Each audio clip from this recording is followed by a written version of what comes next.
tjetër shoqëror që duhet me pasët edhe pasuri, edhe karrierë, edhe gjitha. Kështu që këtu kush po e bart më shumë presionin shoqëror, ndoshta edhe zonja Bedria. Tani presioni i natyrës që ju po e bëni pyetje, është i llojeve të ndryshme, nuk mund të thuhet që është identik. Patjetër. Sigurisht që femra bart presion shoqëror në raport me mirëmbajtjen e familjes, në raport me dukjen e familjes, në raport me mirëqenien e familjes dhe fatkeqësisht ose fatmirësisht ky presion po vazhdon të rritet vazhdimisht.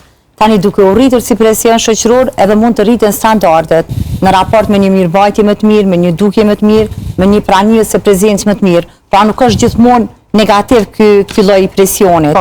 Ndërsa sa i përket gjinisë mashkullore sigurisht që ka presion edhe tek ata në raport me ndërtimin e asaj sigurisë ose stres familjare, të karrierës që shumica kanë dëshirë dhe tentojnë me arrit në jetë, po edhe në këtë aspekt nuk them që është i gjithë presioni negativ, për shkak se krijon edhe është një indikator ose katalizator që ty të shtyn me ecë përpara.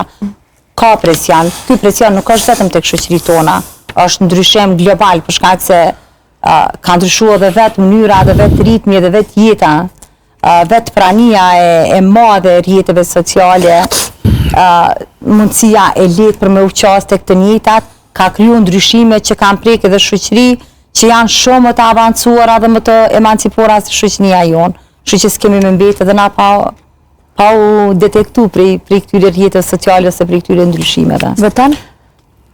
Kjo pjesë është që